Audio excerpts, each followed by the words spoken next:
السلام عليكم ورحمة الله تعالى وبركاته.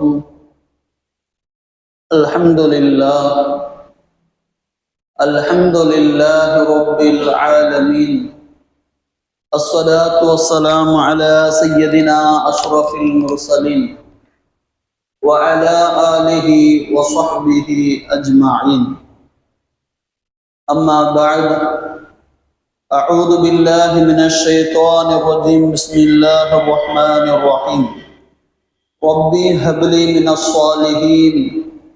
صدق الله العظيم. قال نبينا صلى الله عليه وسلم: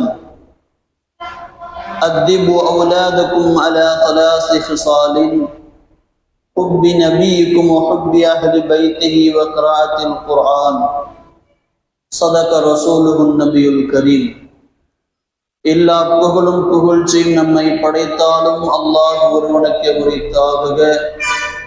நமது நாயகம் உயிரிலும் மேலான கண்மணி நாயகம் ஸல்லல்லாஹு அலைஹி வஸல்லம் அவர்கள் மீதும், அன்னார் வழி நடந்த அத்துணை சஹாபாக்கள், சுஹதாக்கள், சாலிஹீன்கள், நல்லோர்கள், வலிமார்கள், குறிப்பாக நாட்களில் சிறந்த நாளானது ஜும்மா நாள் என்று ஜும்மா தொழுகை நிறைவேற்றுவதற்காக விரைவில் வந்திருக்கும் நம் அத்துணை நபர்கள் மீதும், இனி இந்த அல்லாஹுவின் சன்னிதானத்தை தேடி வருகிற அத்துணை இஸ்லாமின் உள்ளங்கள் மீதும் ஸலாத்திலும் கருணையும் சலாமும் ஈடற்றமும் உண்டாகட்டுமாக. ஆமீன். இன்னதீன இன்தல்லாஹில் இஸ்லாம். அல்லாஹ்விடத்தில் ஒப்புக்கொள்ளப்பட்ட மார்க்கம் என்றால் அது இஸ்லாம் மட்டும்தான். அந்த இஸ்லாம் மார்க்கத்தில் வாழ்கிற நாம் இஸ்லாமிய மார்க்கத்திலேயே வஃபாத்தாகக்கூடிய பாக்கியத்தின் அத்தனை பேருக்கும் அல்லாஹ் வழங்குவானாக. ஆமீன். கண்ணியமிக்க அல்லாஹ்வின் நல்லடியார்களே, ஹிஜ்ரி 1446 ஆண்டின் ஜமாதில் அவ்வளுடைய மாதத்தில் நாம் அமர்ந்திருக்கிறோம். அல்லாஹ் சுப்ஹானஹு வ தஆலா இந்த மனித சமுதாயத்திற்கு ஏராளமான அற்கொடைகளை அல்லாஹ் வழங்கியிருக்கிறார். அந்த அற்கொடைகளில் மனிதன் தன் கண்ணுக்கு முன்னாடியே அதை வைத்து அதன் மூலமாக அன்பையும் மன நிம்மதியும் பெறுகிறான் என்றால் அந்த ஒரு அற்கொடை குழந்தை செல்வம் என்கிற அற்கொடைதான். குழந்தை பாக்கியத்தை அல்லாஹ் சுப்ஹானஹு வ தஆலா குர்ஆனில் பலவிதமாக புகழ்ந்து பேசுகிறார். குழந்தை ஒரு இடத்தில் அல்லாஹ்வின் அற்கொடை நிஅமத் என்று சொல்கிறார். இன்னொரு இடத்துல ஜீனத், குழந்தை பாக்கியம் என்பது, குழந்தை என்பது அது ஒரு அலங்காரம் என்று அல்லாஹ் சொல்கிறார். இன்னொரு இடத்தில் அல்லாஹ் சுப்ஹானஹு வ தஆலா ஹிபத் என்று சொல்கிறார். அது ஒரு வழங்கப்பட்ட அன்பளிப்பு, ஒரு வெகுமதி என்று அல்லாஹ் குர்ஆனில் சொல்கிறார். பெருமானார் ஸல்லல்லாஹு அலைஹி வஸல்லம் அவர்கள் சொன்னார்கள், குழந்தை என்பது குர்ரத்த அயூன், அது கண் குளிர்ச்சி ஏற்படுத்தும், வாழ்க்கையில் சந்தோஷத்தை ஏற்படுத்தும் என்றார்கள் ஸல்லல்லாஹு அலைஹி வஸல்லம். இஸ்லாமிய அம்சங்களில் இதுவும் ஒன்று. குழந்தையை கொஞ்சி மகிழ்வதும், குழந்தைக்கு அன்பு செலுத்துவதும், குழந்தையோடு நாமும் குழந்தையாய் மாறி குதூகலமாக இருப்பதும் இஸ்லாத்தின் அம்சங்களில் கட்டுப்பட்டது. அதனால்தான் உலகம் முழுக்க குழந்தைகளுக்கு என்று குழந்தைகள் தினம் என்று கொண்டாடி வருகிறார்கள். நம் இந்தியாவை பொறுத்தவரை நவம்பர் 14 சில்ட்ரன்ஸ் டே என்று நாம் என்ன செய்கிறோம், கொண்டாடுகிறோம். இன்டர்நேஷனல் அளவிலே நவம்பர் 20 என்ன செய்கிறார்கள், இன்டர்நேஷனல் சில்ட்ரன்ஸ் டே என்று கொண்டாடுகிறார்கள். ஏன் தமிழ்நாடு கவர்மெண்ட் இந்த வருடத்தில் ஒரு புதிய அம்சத்தை என்ன செய்திருக்கிறது, டிக்ளேர் பண்ணியிருக்கிறது. ஒவ்வொரு வருடமும் நவம்பர் 14 முதற்கொண்டு நவம்பர் 20 வரை அது சில்ட்ரன்ஸ் வீக், குழந்தைகள் வாரம் என்று நாம் என்ன செய்ய வேண்டும், கொண்டாட வேண்டும். குழந்தைகள் பள்ளிக்கூடங்களில் என்ன செய்யுங்கள், குழந்தைகளை நீங்கள் குதூகலமாக்குங்கள் என்ற அறிவிப்பை தமிழ்நாடு கவர்மெண்ட் செய்திருக்கிறது, அறிக்கை வெளியிட்டிருக்கிறது. இஸ்லாம் என்ன சொல்லுகிறது என்றால், குழந்தைகள் தினம் என்ற ஒன்றை ஏற்படுத்தி கொண்டாடுவதை விட ஒவ்வொரு நாளும் என்ன செய்யுங்கள், குழந்தைகளை கொண்டாடுங்கள். குழந்தை தினம் என்று கொண்டாடுவதை விட குழந்தைகளே கொண்டாடுங்கள் என்று இஸ்லாம் ஆழமாக பேசுகிறது. இஸ்லாம் அறிமுகமான நேரம், இஸ்லாம் அறிமுகமான நேரத்தில் குழந்தைகளுக்கு எந்த அளவிற்கு முக்கியத்துவம் தருகிறது என்றால், பெருமானார் ஸல்லல்லாஹு அலைஹி வஸல்லம் அவர்கள் சொன்னார்கள், லைஸ மின்னா மல்லம் யர்ஹம் ஸகீரானா. யார் சிறு குழந்தைகளுக்கு அன்பு செலுத்தவில்லையோ, கருணை காட்டவில்லையோ, அவர் நம்மை சார்ந்தவர் அல்ல என்றார்கள் ஸல்லல்லாஹு அலைஹி வஸல்லம். குழந்தைகளுடன் நீங்கள் பாசமாக கொஞ்சி மகிழவில்லை என்றால் நீங்கள் இஸ்லாத்தை விட்டும் வெளிநீக்கம் செய்யப்பட்டவர்கள் என்பது கூட பெருமானார் ஸல்லல்லாஹு அலைஹி வஸல்லம் அவர்கள் பேசினார்கள். இஸ்லாம் இந்த உலகத்திற்கு அறிமுகப்படுகிற நேரத்திலே அந்த அரபுலகம் இருள் காலத்தில் இருந்தது. குழந்தைகளை கொன்றார்கள். ஆண் குழந்தை என்றால் நன்றாக வளர்த்து கொண்டார்கள், பாசமாக பார்த்து கொண்டார்கள். பெண் குழந்தை என்றால் குழி தோண்டி புதைத்தார்கள். ஒரு பெண்மணி கர்ப்பமாக இருக்கிறாள் என்றால், அவளுக்கு பிரசவ வலி வந்துவிட்டது என்றால், மருத்துவச்சி அழைப்பது போல பக்கத்தில் ஒரு குழியும் தோண்டி வைத்து விடுவார்களாம். ஆண் குழந்தை என்றால் குழியை மட்டும் மூடுவார்கள், பெண் குழந்தை என்றால் அந்த குழந்தையோடு சேர்த்து அந்த குழியும் மூடி விடுவார்கள். இது அன்றைய கால அரபுகளின் நாகரிகமாக இருந்தது. அப்படி ஒரு மௌட்டிக காலத்தில் தான் அவர்கள் இருந்தார்கள். பெருமானார் ஸல்லல்லாஹு அலைஹி வஸல்லம் அவர்கள் இதை பார்த்து மனவேதனைப்பட்டு என்ன செய்தார்கள், அதை ஆழமாக கண்டித்தார்கள். இன்னல்லாஹ் ஹர்ரம அலைக்கும், அல்லாஹ் திட்டமாக ஹராமாக்கி இருக்கிறான். நிறைய விஷயங்களை பெருமானார் அடுக்கிக் கொண்டே வந்த பெருமானார் குழந்தைகளை கொள்வதை அல்லாஹ் ஹராமாக்கி இருக்கிறான். குழந்தைகளை கொள்ளாதீர்கள், உங்களால் முடியவில்லை என்றால் என்னிடத்தில் கொடுங்கள், நான் வளர்க்கிறேன் என்றார்கள் ஸல்லல்லாஹு அலைஹி வஸல்லம். அல்லாஹ்வே திருமறையில் சொன்னான், வலா தக்துலு அவ்லாதக்கும் ஹஷ்யத்த இம்லாக், வறுமைக்கு பயந்து நீங்கள் உங்களுடைய குழந்தைகளை நீங்கள் கொன்று விடாதீர்கள். அந்த குழந்தைகளுக்கு ரிஸ்கை தருபவன் நான், உணவை தருபவன் நான். அந்த குழந்தையை வளர்க்கிற பொறுப்பு என்னிடத்தில் இருக்கிறது. வறுமைக்கு பயந்து உங்களுடைய குழந்தைகள் நீங்கள் கொள்ளாதீர்கள் என்று அல்லாஹ் தஆலா என்ன செய்தான், திருமறையிலே ஏவினார். எந்த அளவிற்கு என்றால், பெருமானார் தாடி நனைகிற அளவிற்கு அழுதார்கள் என்ற வரலாறு சில வரலாறு இருக்கிறது. அதில் ஒரு வரலாறு இது. ஒரு சஹாபி வந்தார், யார் ரசூலுல்லாஹ் அறியாமை காலத்தில் இஸ்லாத்திற்கு முன்பதாக ஒரு மாபெரும் தவறு செய்துவிட்டு, என்ன தவறு செய்தாலும் அல்லாஹ் உன்னை மன்னிப்பான் என்றார்கள் ஸல்லல்லாஹு அலைஹி வஸல்லம். இல்லை, மிகப்பெரிய பாவம், அதை நினைத்து எனக்கு தூக்கமே வராமல் இருக்கிறது என்றார் அந்த சஹாபி. என்னதான் அந்த பாவம், எந்த பாவத்தை நீ செய்தாய் என்று கேட்டார்கள் ஸல்லல்லாஹு அலைஹி வஸல்லம். அவர் சொன்னார், எனக்கு ஒரு மகள் பிறந்தால், பெண் குழந்தை பிறந்தால், நீண்ட வரலாறு சுருக்கமாக சொல்லி முடிக்கிறேன். ஒரு குழந்தை பிறந்தால், பெண் குழந்தை, அந்த குழந்தை நாங்கள் அன்றைக்கு பெண் குழந்தை பிறந்தால் நாங்கள் குழி தோண்டி புதைத்து விடுவோம். ஆனால் என் மனைவி எனக்கு தெரியாமலே வளர்த்தாள். அவள் வளர்ந்தாள். ஒரு 4 வயது அல்லது 3 வயது அல்லது 5 வயது இருக்கும். என்னை தந்தை என்கிற அழைப்பில் அவள் அழைப்பாள், பாசத்தோடு அழைப்பாள். ஆனால் என் அறியாமை, எப்படியாவது இந்த பெண் குழந்தை கொள்ள வேண்டும் என்கிற அறியாமை, உனக்கு நான் இனிப்பு பண்டங்கள் வாங்கி தருகிறேன் என்று கூட்டிக் கொண்டு போய் ஒரு இடத்திலே குழி துண்டு நான் மண்ணிலே அந்த குழந்தையை புதைத்தேன். புதைக்கிற நேரத்தில் கூட அவள் சொன்னால், வாப்பா தாடியில மண் இருக்கு வாப்பா, அதை தொடச்சுக்குங்கோ அப்படின்னு சொன்னால், இன்னமும் என்னால் உடம்பு சிலிருக்கிறது.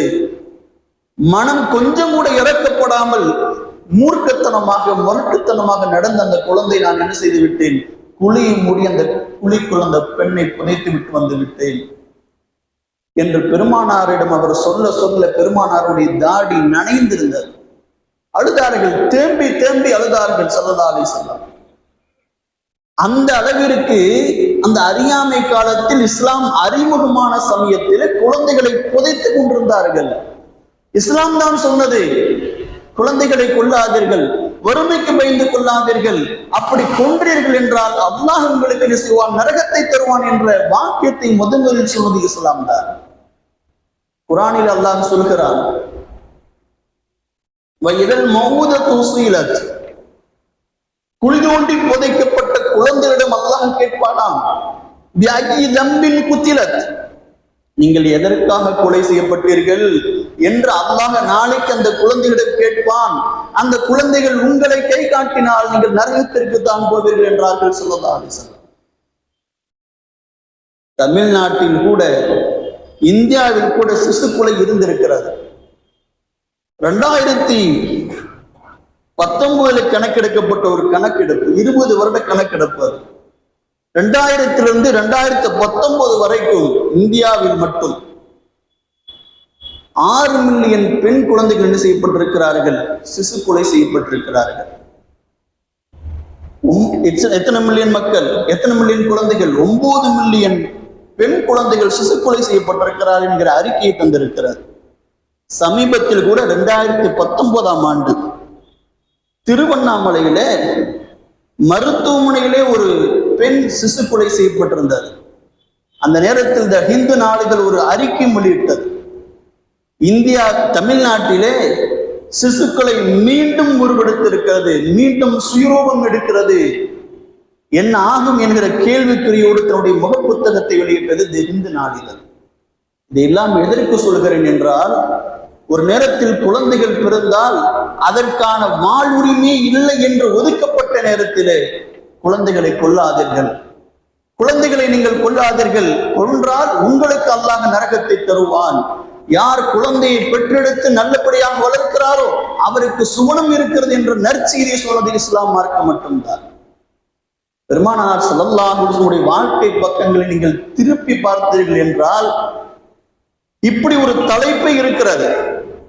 குழந்தைகளோடு பெருமானார் ஸல்லல்லாஹு அலைஹி வஸல்லம் அவர்கள் வாழ்ந்த வாழ்க்கை என்கிற ஒரு தலைப்பின் கீழே 55 கிதாபுகள் எழுதப்பட்டிருக்கிறது என்று இப்னு அரபி ரஹ்மத்துல்லாஹி அவர்கள் அறிவிக்கிறார்கள்.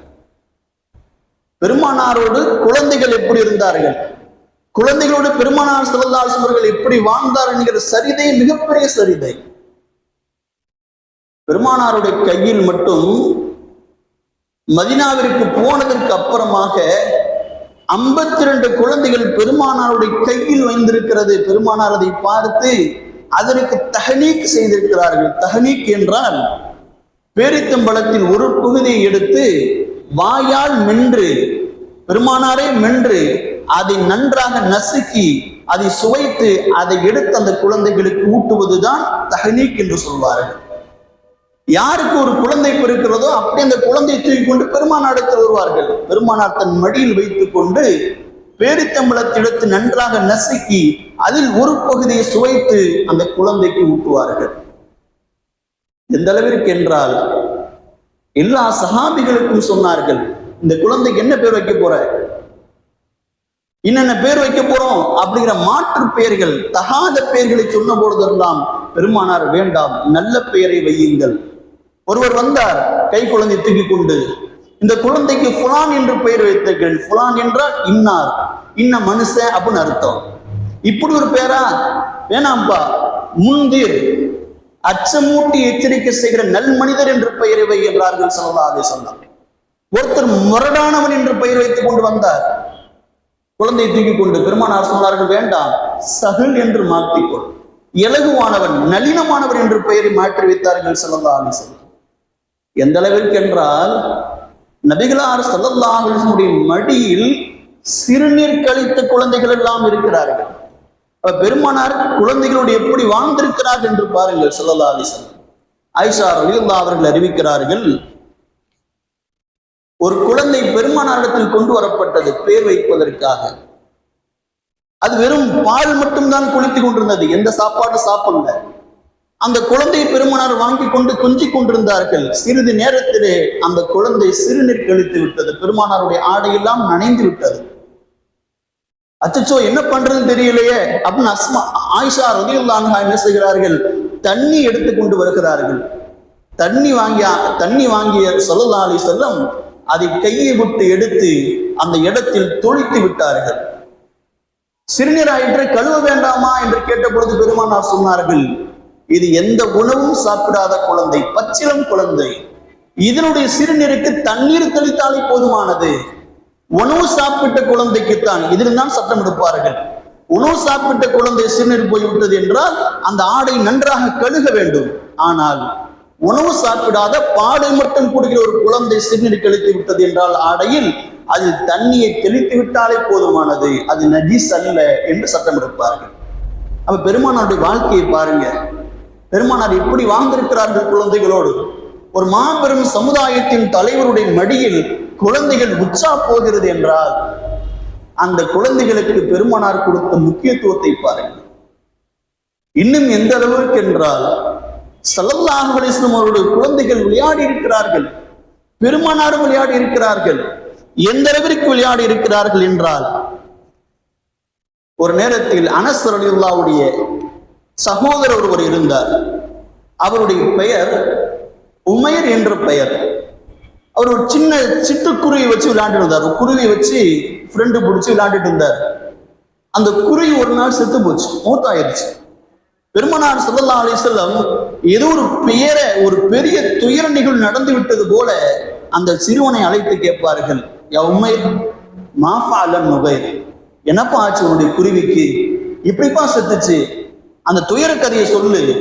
அவர் சொல்லுவார், எப்படியாச்சு அப்படியாச்சு, நல்லதான் இருந்துச்சு, எப்படியாச்சு, எல்லா கதையும் பெருமானார் கேட்டார்கள். இது ஒரு முறை அல்ல, பல முறை அந்த சிறுவனை அழைத்து கேட்டார்கள். அவர் சோகமா இருக்கிற போலதான் அழைத்து கேட்பார்கள், என்னாச்சு பாவம் குருவிக்கு, இப்படி ஆயிடுச்சு, கவலைப்படாத. அப்ப பெருமானார் குழந்தைகளோடு தன் வாழ்க்கை எப்படி கலந்துருவாடி இருக்கிறார்கள் என்று பாருங்கள். பெருமானடுத்து ஒரு நேரத்தில் ஒரு மஞ்சள் நிற ஆடை, சின்ன பசங்களுக்கு போற ஒரு ஆடை வந்துச்சு அன்பளிப்பா. அதை வாங்கினாங்க. வாங்கிட்டு உம்மு ஹாலிதீங்க சபையில் குழந்தைகள் விளையாடி கொண்டிருப்பதை நாமெல்லாம் எந்த அளவிற்கு நாம் பாராட்ட வேண்டும் என்பதை நீங்கள் பாருங்கள். பெருமானார் சபையிலே கேட்கிறார்கள், இந்த உம்மு ஹாலித் இருப்பாங்களே சின்ன பிள்ளை, எங்க அவங்களை காணோம் அப்படின்னு பெருமானார் தேடுறாங்க. ஒருத்தர் கூட்டு வர்றாரு, இந்த இருக்கு இந்த பிள்ளை, உங்களை பிள்ளை. உம்மு ஹாலித் வந்தோடனே ரசூலுல்லாஹ் அந்த ஆடை அந்த பெண்ணுக்கு, அந்த பெண் குழந்தைக்கு போட்டு விடுறாங்க. போட்டு விட்டு, அழகா இருக்காது, அது அரபு நாட்டு குழந்தை அல்ல, அது அபிசினியாவின் நாட்டை சேர்ந்த குழந்தை, அங்குதான் பிறந்தது. அதனால் அந்த குழந்தையை அழைத்து இந்த ட்ரெஸ்ஸை போட்டுட்டு அரபி மொழியில் பேசல, ரசூலுல்லாஹி ஸல்லல்லாஹு அலைஹி வஸல்லம் அபிசினிய மொழியில் பேசினார்கள். உம்மு ஹாலிதே ஹாதசின், அரபி அபிசினியாவுடைய பாஷையில் அழகு என்பதற்கு சினா என்று சொல்வார்கள். அதை சொல்லி பெருமானார் பாராட்டினார்கள். உம்மு ஹாலிதே, அப்படி பாருங்க எவ்வளவு அழகா இருக்கீங்க, இந்த ட்ரெஸ் உங்களுக்கு சூப்பரா இருக்கு அப்படின்னு அந்த குழந்தையை வெட்கப்பட வைத்தார்கள் என்று அனஸ் ரலியல்லாஹு அவர்கள் அறிவிக்கிறார்கள். உம்மு ஹாலிதே சொல்றாங்க, பெருமானாரும் நான் எந்த அளவுக்கு விளையாடும் தெரியுமா, பெருமானாருடைய முதுகுல இறுதி நபித்துவ முத்திரை இருக்கும், அதாவது ஒரு கட்டி மாதிரி இருக்கும். அந்த கட்டி தான் பெருமானார் இறுதி நபி என்பதற்கான அடையாளம். அதுல போய் இந்த உம்மு ஹாலித் என்ன பண்ணுவாங்களா, சின்ன பிள்ளையா இருக்கும் போது அதை பிடிச்சி இழுத்து இழுத்து விளையாடுவாங்க. சொல்லப்போனா ஒரு சின்ன கட்டி சில பேருக்கு முதுகுல என்ன இருக்கும், எக்ஸ்ட்ரா வந்திருக்கும், அது கொழுப்பு கட்டின்னு சொல்லுவோம். அந்த மாதிரி ஒரு கொழுப்பு கட்டி மாதிரி ஒரு முத்திரை இருக்கிற ரசூலுல்லாஹ் பின்னாடி, அதை பிடிச்சி இழுத்து இழுத்து விளையாடுவாங்க அந்த பிள்ளை. இதை பார்த்தோன்னு அவங்க வாப்பா தடுப்பார், உம்மு ஹாலிதே சும்மா ரசூலுல்லாஹ் இப்படி எல்லாம் பண்ணக்கூடாது. அப்ப சொல்லுவாங்களா, அந்த பிள்ளையை விட்டுரு, அது விளையாடட்டும், உனக்கு என்ன, விட்டுரு, நான் பார்த்துக்கிறேன் அப்படின்னு பெருமானார் ஸல்லல்லாஹு அலைஹி வஸல்லம் அவர்கள் குழந்தைகளோடு தன் சபையை குதூகலமாக்கி இருக்கிறார்கள். எந்த அரசருடைய சபையாவது இப்படி இருக்குமா என்று யோசித்து பாருங்கள். எந்த அளவிற்கு என்றால் கிதாபில் எழுதுகிறார்கள், அந்த ஆடையை போட்டுட்டு சொன்னாங்களாம், உம்மு ஹாலிதே இந்த ஆடையை போட்டு போட்டு போட்டு கிழிச்சு அது நாராக்கணும், அந்த அளவுக்கு இந்த ட்ரெஸ்ஸை நீ போட்டுக்கிட்டே இருப்பான், நீ போட்டுக்கணும், தினமும் போடணும், அதை நான் பார்த்து சந்தோஷப்படணும் அப்படின்னு ரசூலுல்லாஹ் சொன்னாங்களாம். அந்த வாழ்க்கையை, தன் வாழ்க்கையை குழந்தைகளோடு எப்படி ஒன்றாக்கி இருக்கிறார்கள் என்று பாருங்கள் ஸல்லல்லாஹு அலைஹி வஸல்லம். உம்மு சலமாவுடைய மகளார் ஜைனப் அப்படின்னு ஒரு சின்ன குழந்தை, அது வீட்டுக்கு பள்ளியாசலுக்கு வரும்பொழுதுதான் பெருமானார் எப்படி கூப்பிடுவாங்கன்னா, யா ஜுவைனபு, நம்ம செல்ல பேர் வச்சு அழைப்புமா இல்லையா பிள்ளைங்களுக்கு, அந்த மாதிரி அழைப்பாங்களாம். ஜைனப் பேர், அதை சுருக்கி பெருமானார் யா ஜுவைனபே இங்க வா, ஜுவைனபே இங்க வா அப்படின்னு என்ன செய்வாங்களாம் ஸல்லல்லாஹு அலைஹி வஸல்லம் குழந்தைகள் அழைப்பார்கள். நம்ம பேர் எப்படி சுருக்கிக்கிறோம் பிள்ளைக்கு? உதாரணமா ஜுவேரியான்னு பேர் வைக்கிறோம். என் புள்ள பேர் ஜுவேரியா, ஆனா கூப்பிடுறது ஜுவேரியான்னு கூப்பிட மாட்டோம். ஜுவைங்க பாருமா, ஜுவைங்க வாமான்னு கூப்பிடுமா இல்லையா? அது மாதிரி ஸல்லல்லாஹு அலைஹி வஸல்லம் என்ன செய்தார்கள் என்றால், குழந்தைகளுக்கு செல்ல பேரை வைத்து அழைத்து சந்தோஷமாக நடந்து கொண்டார்கள். இன்னும் எந்த அளவிற்கு எழுதுகிறார்கள் என்றால், இப்னு கைம் ரஹ்மத்துல்லாஹி அவர்கள் எழுதுகிறார்கள், மஹ்மூத் இப்னு ரபி அப்படிங்கிற ஒரு சஹாபி இருந்தார். அவர் எழுதுறார், நான் சின்ன பிள்ளையில ரசூலுல்லாஹ்வோட நான் எப்படி விளையாடுவேன்னு தெரியுமா? இன்னைக்கு நம்ம பிள்ளைங்க விளையாடுவாங்க, இந்த தண்ணி துப்பாக்கி வந்திருக்கு, துப்பாக்கியில தண்ணி இருக்கும், அடிச்சடிச்சு பிள்ளைங்க விளையாடும். அதே மாதிரி நம்ம சின்ன பிள்ளையா இருக்கும் என்ன செய்வோம்னா, வாயில தண்ணியை போட்டுக்கிட்டு அப்படி உமிழ்ந்து விளையாடுவோம். வாயில தண்ணியை வச்சுக்கிட்டு மற்றவங்களை உமிழ்ந்து விளையாடுவோம். அதே மாதிரி இந்த முஹம்மது ரப்பி என்ன செய்வாரா, ரசூலுல்லாஹ்வுடைய முகத்துல இவர் உமிழ்ந்து விளையாடுவார். தண்ணியை குடிக்கிறது, அப்படி குடிச்சுக்கிட்டு வந்து பெருமானார் முகத்துல அப்படி துப்பிடுறது. பெருமானார் என்ன செஞ்சிருக்கிறாங்க, ஒரு நாள் ஸல்லல்லாஹு அலைஹி வஸல்லம் புகாரியிலே பதிவு செய்யப்பட்டிருக்கிற ஹதீஸ், 5 வயசுல இருக்கும்போது ரசூலுல்லாஹ் என்ன செஞ்சிருக்கிறாங்க, அவங்க வாயில தண்ணிய நல்லா வச்சுக்கிட்டு அந்த பையன்கிட்ட வந்து துப்பி, அவங்க மூஞ்சில துப்பி பெருமானார் ஸல்லல்லாஹு அலைஹி வஸல்லம் அவர்கள் விளையாடி இருக்கிறார்கள். இந்த சஹாபி அறிவிக்கிறார், நானும் பெருமானுடைய முகத்துல அந்த தண்ணியை துப்பி விளையாடுவேன், பெருமானாரும் என்ன செய்திருக்கிறார்கள், என் மீது துப்பி விளையாடி இருக்கிறார்கள் என்று முஹம்மது ரப்பி அவர்கள் சொல்கிறார்கள். இப்படி ரசூலுல்லாஹி ஸல்லல்லாஹு அலைஹி வஸல்லம் அவர்கள் எந்த அளவிற்கு சிறுவர்களோடு குழந்தைகளோடு ஒன்றாகி விளையாடி இருக்கிறார்கள் என்று பாருங்கள். ஆயிஷா ரலியல்லாஹு அவர்கள் அறிவிக்கிறார்கள், ஒரு நாள் பெருமானார் ஒரு 4 குழந்தைகளை கூப்பிட்டு பக்கத்துல வச்சுக்கிட்டு, ஒண்ணு ஒரு மடியில் உட்கார்ந்துருக்கு, வலது தொடையில உட்கார்ந்துருக்கு, இன்னொரு புள்ள இடது தொடையில உட்கார்ந்துருக்கு, இன்னொன்னு நடுவுல உட்கார்ந்துருக்கு, மடியில உட்கார்ந்துருக்கு, இன்னொன்னு எங்க உட்கார்ந்துருக்கு தெரியுமா? சஹாபி அறிவிக்கிறார்கள், ஆயிஷா ரலியல்லாஹு அன்ஹா தலைக்கு மேல உட்கார்ந்துருக்கு. ரசூலுல்லாஹ் தலைக்கு மேல ஒரு குழந்தை உட்கார்ந்துருக்கு. அந்த சபையை யோசிச்சு பாருங்களேன். ரசூலுல்லாஹ் உட்கார்ந்து இருக்கும்போது இங்கிட்ட ஒரு புள்ள, இங்கிட்ட ஒரு புள்ள, நடுவுல ஒரு புள்ள, தலையில ஒரு புள்ள, 4 பிள்ளைய சுமந்து உட்கார்ந்து இருக்கிறாங்க ஸல்லல்லாஹு அலைஹி வஸல்லம். 4 பிள்ளைகளுக்கும் பெருமானார் மாறி மாறி முத்தம் கொடுக்குறாங்க. ஒரு பிள்ளை இப்படி கணத்தை காட்டுது கொடுக்குறாங்க, இன்னொரு பிள்ளைக்கு இந்த பக்கத்து கொடுக்குறாங்க. இதை பார்த்தோன்னு ஒரு காட்டரபி கேட்டார், உங்க பிள்ளைங்களுக்கா நீங்க முத்தம் கொடுப்பீங்களா? இது என்ன புதுசா இருக்கு அப்படி அந்த காட்டரபி கேட்கிறார். என்றால் குழந்தைகளை உயிரோடு புதைத்தவர்கள் அவர்கள், அந்த அளவிற்கு அறியாமை காலத்தில் வாழ்ந்தவர்கள். அதனால் கேட்டார், குழந்தைக்குமா போய் முத்தம் கொடுவீங்க அப்படின்னு கேட்டார். அப்ப ரசூலுல்லாஹி ஸல்லல்லாஹு அலைஹி வஸல்லம் அவர்கள் சொன்னார்கள், ஏன் எங்கள் குழந்தைகளுக்கு நாங்கள் முத்தம் தான் இடுவோம், இதெல்லாம் நல்லா இருக்கிற மாதிரி தெரியல, நாகரீகமாக தெரியலையே அப்படின்னு கேட்டார். அப்ப ரசூலுல்லாஹி ஸல்லல்லாஹு அலைஹி வஸல்லம் அவர்கள் சொன்னார்கள், வஅம்லகு இன் கான அல்லாஹ் நஸஅ மின்கும் ரஹ்மத், அல்லாஹ் உன்னுடைய இதயத்துல இந்த அன்புங்கிறத கலட்டி தூக்கி எறிஞ்சிட்டான் போல, அதுதான் உனக்கு என்ன செய்ய மாட்டேங்குது, இப்படியெல்லாம் நீ பேசுற. குழந்தைகளுக்கு முத்தம் கொடுக்க தயங்குகிறாய் என்றால் உன் இதயத்தில் அன்பு இருக்கிறதா இல்லையா அப்படின்னு அந்த காட்டரபியை பார்த்து பெருமானார் ஸல்லல்லாஹு அலைஹி வஸல்லம் கேட்ட வரலாறு இருக்கிறார்.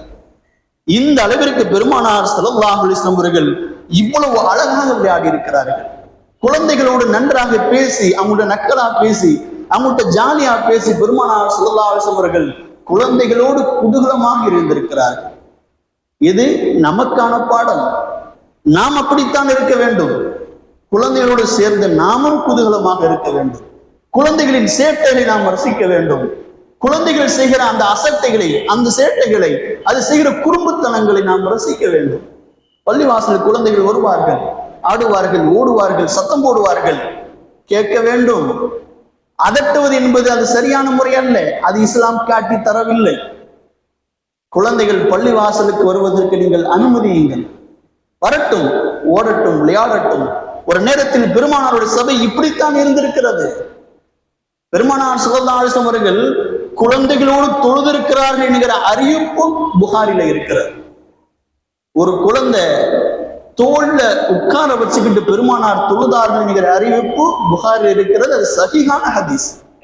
இப்ப இதையெல்லாம் இதையை வைத்து நாம் எதை அறிந்து கொள்ள வேண்டும் என்றால், குழந்தைகளோடு நாம் குதூகலமாக இருக்க வேண்டும். இவ்வளவு குதூகலமாக இருந்த ஸல்லல்லாஹு அலைஹி வஸல்லம் குழந்தைகளுக்கு எதை போதிக்க வேண்டுமோ அதை சரியான நேரத்தில் போதித்திருக்கிறார்கள். அனஸ் ரலியல்லாஹு அவர்கள் அறிவிக்கிறார்கள், அப்துல்லா இப்னு அப்பாஸ் ரலியல்லாஹு அவர்கள் அறிவிக்கிறார்கள், நான் சிறு குழந்தையாக இருந்தேன். பெருமானார் கூப்பிட்டு சொன்னாங்க, அப்பாஸே 3 விஷயத்தை நான் வச்சுக்க. குழந்தைய கூப்பிட்டு உட்கார சொல்றாங்க. 5 வயசு 6 வயசு இருக்கும். சொல்றாங்க, அப்பாஸே 3 விஷயம். நீ அல்லாஹ்வுக்கு பயந்து வாழ்ந்தீங்கன்னா உன்னை அல்லாஹ் பாதுகாப்பான். உனக்கு ஏதாவது வேணுமா, ஃபஸ்ட் அலில்லா, அல்லாஹ்ட்ட மட்டும் கேளு. உதவி ஏதாவது வேணுமா, அல்லாஹ்ட்ட மட்டும் உதவி தேடு. பிள்ளைங்களை கூப்பிட்டு எதை சொல்றாங்கன்னு பாருங்க. அல்லாஹ்வை போதிக்கிறார்கள், ஈமானை போதிக்கிறார்கள். அம்ர் இப்னு ஜுண்டப் ரலியல்லாஹு அவர்கள் அறிவிக்கிறார்கள், நாங்கெல்லாம் ஒரு 7 வயசு மதிக்கத்தக்க சிறுவர்களாக இருந்தோம். எங்களை எல்லாம் அழைத்து பெருமானார் சொன்னார்கள், ஈமான் உறுதியாக இருக்க வேண்டும், ஈமானோடு இருங்கள், எந்த நேரத்தில் இஸ்லாத்தை விட்டு விடாதீர்கள் என்று சொல்லிக் கொடுத்ததற்கு பின்னால் குர்ஆனை போதித்தார்கள். எப்படி சூரா ஓத வேண்டும் என்பதை ரசூலுல்லாஹ் எங்களுக்கு போதித்தார்கள் என்று அந்த சஹாபி அறிவிக்கிறார்கள். அனஸ் இப்னு மாலிக் ரலியல்லாஹு அவர்கள் அறிவிக்கிறார்கள், அனஸே, வீட்டுக்கு போனீங்கன்னா முதல்ல சலாம் சொல்லிட்டு போ. வீட்டுக்குள் நுழைந்தீர்கள் என்றால் ஃபஸல்லிம், நீங்கள் சலாம் சொல்லுங்கள். அப்படி சலாம் சொன்னா என்ன நடக்கும் தெரியுமா?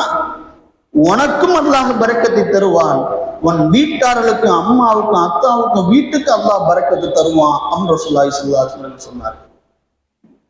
ஒரு நேரத்தில் கூட்டமாக அமர்ந்த சமயம் எல்லாரும் சாப்பிட்டுக்கிட்டு இருந்தாங்க. சாப்பிடுகிற நேரத்தில் ஒரு குழந்தை அது என்ன செய்கிறது என்றால் தட்டிலே கை வைத்து உழப்புகிறது, அங்கேயும் இங்குமாக எடுத்து சாப்பிடுகிறது. இது பெருமானார் ஸல்லல்லாஹு அலைஹி வஸல்லம் பார்க்கிறார்கள், யா குலாம் சம்மில்லா. இங்க எதை கவனிக்கணும் பாருங்க. ஒரு தட்டுல ரசூலுல்லாஹ் உட்கார்ந்து இருக்கிறாங்க, கூட யார் உட்கார்ந்து இருக்கிறா? குழந்தைகள் உட்கார்ந்து இருக்கிறாங்க. அப்ப ரசூலுல்லாஹ்வுடைய வாழ்க்கை நெறிமுறைகளை பாருங்கள். அந்த குழந்தைக்கு சொல்லி கொடுக்குறாங்க, நம்ம தட்டுக்கு முன்னாடி உட்காந்தோம்னா சம்மில்லா, பிஸ்மில்லா சொல்லுங்க. பிஸ்மில்லா சொல்லிட்டு வக்குல் யமீனக்க, உன் வலதுகையில சாப்பிடுங்க. வக்குல் மிம்மா இலிக், உங்க தட்டுக்கு பக்கத்துல உங்களுக்கு பக்கத்துல என்ன சாப்பாடு இருக்கோ அதை சாப்பிடுங்க. போய் நடுவுல கை விட்டுறாதீங்க, அந்த பக்கம் போய் கை விட்டுறாதீங்க. உங்களுக்கு எது கிட்டக்க சாப்பாடு இருக்கோ அதுல இருந்து எடுத்து சாப்பிடுங்க. இதுதான் இஸ்லாமிய முறை, இப்படித்தான் சாப்பிடணும் அப்படின்னு ரசூலுல்லாஹி ஸல்லல்லாஹு அலைஹி வஸல்லம் அந்த குழந்தைகளுக்கு கற்றுக் கொடுத்தார்கள். ஒரு 4-5 பேர் வேகமா ஓடி வந்தாங்க மஸ்ஜித் நபியை நோக்கி. ஒரு பையனை தரத்தரத்தன்னு இழுத்துக்கிட்டு ரசூலுல்லாஹ் கேட்டாங்க, முதல்ல கையை விடு, அந்த குழந்தை கையை விடு. முதல்ல விட்டுட்டாரு. என்ன பிரச்சனை அப்படின்னு கேட்டாங்க. இப்ப இந்த 4-5 பேர் சொல்றாங்க, யா ரசூலுல்லாஹி ஸல்லல்லாஹு அலைஹி வஸல்லம் அவர்களே, இந்த பையன் எங்க தோட்டத்து மரத்துல, பேரித்த மரத்துல கல்லை விட்டு அடிச்சு பேரித்த மரத்தை பிடிச்சி என்ன செய்யறாரு? சாப்பிடுறாரு. கல்லை விட்டு அடிக்கிறாரு. நம்ம மாங்காய் மரத்துல கல்லை விடுமா இல்லையா? அந்த மாதிரி இவர் என்ன செய்யிருக்காரு? பேரித்த மரத்துல கல்லை விட்டுருக்காரு. கல்லை விட்டு அடிச்சு பேரித்த மரம் கீழே வந்து சாப்பிட்டு இருக்காரு. இதை தோட்டத்துக்காரங்க பார்த்து என்ன செஞ்சிருக்கிறாங்க? ஒரு 4-5 பேர் அந்த பையனை பிடிச்சி இழுத்து வந்திருக்கிறாங்க. ரசூலுல்லாஹி ஸல்லல்லாஹு அலைஹி வஸல்லம் முதல்ல சொன்னது இதுதான், கையை விடுங்க சாஹிப் நண்பரே, அந்த கையை முதல்ல விடுங்க. விட்டுட்டு பெருமானார் ஸல்லல்லாஹு அலைஹி வஸல்லம் அவர்கள் விஷயத்தை கேட்டதும் கேட்டார்கள், யா குலாம் லிம தர்மன் நஹல, ஏன் பேரித்த மரத்துல கல்லை விட்டு அடிச்சு சாப்பிடுறீங்க? தப்பு தானே, இப்பெல்லாம் சாப்பிடக்கூடாது இல்ல, ஏன் இப்படி சாப்பிட்டீங்க? அவர் சொன்னார், அந்த சின்ன பையன் சொன்னார், யா ரசூலல்லாஹ் அல் ஜூ, பசி, பசினால அப்படி அடிச்சிட்டேன், வேற ஒண்ணும் இல்லை.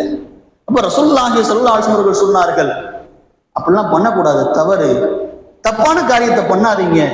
கீழே கிடக்கு பார்த்தீங்களா, அதை எடுத்து சாப்பிடுங்க.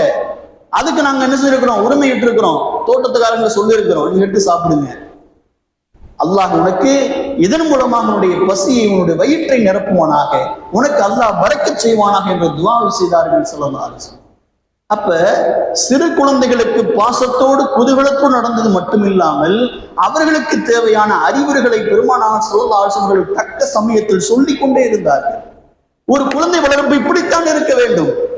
வெறுமன பாசத்தை மட்டும் குதூகலத்தையும் அன்பை மட்டும் காட்டுவதல்ல, அதை தாண்டி பிள்ளைகளுக்கு எதை நாம் கொடுக்க வேண்டும், எப்படி எந்த நெறிமுறையை கற்றுக் கொடுக்க வேண்டும், இஸ்லாமிய நெறிமுறையை கற்றுக் கொடுக்கிறோமா என்று நாம் யோசிக்க வேண்டும்.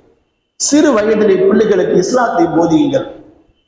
நீங்கள் 10-15 வயசு ஆனதுக்கு அப்புறம் 10th 12th ஆனதுக்கு அப்புறம் அந்த பசங்கள்ட்ட நீங்க என்ன சொன்னாலும் ஏறாது. நீங்க என்ன சொன்னாலும் ஏறாது. வீட்டுக்கு லேட்டா வரானே அப்படின்னு நீங்க கேட்டீங்கன்னா வீட்டுக்கே வரமாட்டான். ஏன்டா லேட்டா வரேன்னு கேட்டா அடுத்த நாள் வீட்டுக்கே வரமாட்டான். இன்றைக்குள்ள மனநிலை அப்படித்தான் இருக்குது பிள்ளைகளுக்கு. அப்ப நீங்கள் எதில் நாம் கவனம் செலுத்த வேண்டும் என்றால் 10வது படிக்கிறப்போ 12வது படிக்கிறப்போ கவனம் செலுத்தக்கூடாது. குழந்தையிலிருந்தே கவனம் செலுத்த வேண்டும். குழந்தையிலிருந்து அவனை நெறிமுறைப்படுத்த வேண்டும். குழந்தையிலிருந்து இஸ்லாத்தை போதிக்க வேண்டும். இஸ்லாமிய நெறிமுறைகளை கடைபிடிக்க சொல்ல வேண்டும். சின்ன பசங்களுக்கு வெடி வாங்கி கொடுக்குறீங்க. மாற்று மதத்தவர்கள் தீபாவளி அன்றுதான் வெடித்தார்கள். நம்ம பசங்க இருக்கிற எல்லா நாளும் வெடிச்சுக்கிட்டு இருக்கிறான். யார் மேல தப்பு? பசங்களை சொல்லி என்ன பிரயோஜனம்? பாருங்க ஜத்து, கைய பாருங்க, வெடிச்சிருச்சு, இப்படி எல்லாம் பண்றான் அப்படின்னு பெத்தவங்க வந்து நிக்கிறாங்க மதரசாவை. பையன் மேல தப்பு? வெடியை வாங்கி கொடுக்கிறோம் அல்லவா, நம்மள் தான் தப்பு இருக்கிறது.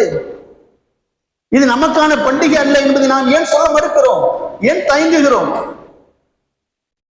நம்ம பிள்ளைக்கு விஷ பாட்டிலை வாங்கி கொடுப்பதும் மாற்று மத கலாச்சாரத்தை திணிப்பதும் ஒன்றுதான், மறந்து விடாதீர்கள். நாளைக்கு இதுதான் நடக்கும். உங்கள் பிள்ளை இந்த இஸ்லாமிய மார்க்கத்தை விட்டு அவன் தூரம் செல்வான், இல்லை வெளியே செல்வான். அப்ப நம்ம பிள்ளைகளுக்கு பாசம் மட்டுமல்ல, குதூகலத்தையும் அன்பையும் கொடுப்பது மட்டுமல்ல, மார்க்கத்தை கொடுக்க வேண்டும். மார்க்கத்தை கொடுக்க நாம் மிக மிக கடமைப்பட்டிருக்கிறோம். அதனால் தான் பெருமானார் ஸல்லல்லாஹு அலைஹி அவர்கள் சொன்னார்கள், உங்கள் குழந்தைகளுக்கு 3ஐ போதியுங்கள்.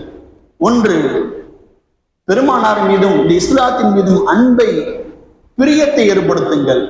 பெருமானாருடைய குடும்பத்தின் மீது பிரியத்தை ஏற்படுத்துங்கள். 3வது, குர்ஆன் ஓதுவதை நீங்கள் கற்றுக் கொடுங்கள், அதை பக்குவப்படுத்துங்கள் என்றார்கள் ஸல்லல்லாஹு அலைஹி வஸல்லம். அந்த வகையில் நம்முடைய ஊரிலே சிறப்பான முறையில் குழந்தைகளுக்கு மக்தப் மதரசா திறம்பட சிறப்பாக செயல்பட்டு கொண்டிருக்கிறது. நம்முடைய மதரசாவிலே 140க்கும் அதிகமான குழந்தைகள் ஓதுகிறார்கள். அதற்கெல்லாம் நம்முடைய ஊர் மக்களுடைய பெற்றோர்கள் தான் முக்கிய காரணம். அவர்கள் மார்க்கத்தின் மீது காட்டுகிற அக்கறை இன்னும் மேலோங்க வேண்டும். இன்னும் நம்முடைய மார்க்கத்தின் மீது அன்பும் வெளிப்பட வேண்டும். அதற்கான எல்லா முழு முயற்சியும் நாம் செய்ய வேண்டும். நம் பிள்ளைக்கு நாம் பாசத்தை காட்டுவதை விட மார்க்கத்தை காட்டுவதுதான் மிகச்சிறந்த செயல். அப்படி மார்க்கத்தோடு வாழ்கிற குழந்தைகளாக, மார்க்கத்தின்படி வாழ்கிற குழந்தைகளாக நம் அத்தனை பேருடைய குழந்தைகளையும் அல்லாஹ் ஆக்குவானாக. ஆமீன் ஆமீன் யா ரப்பல்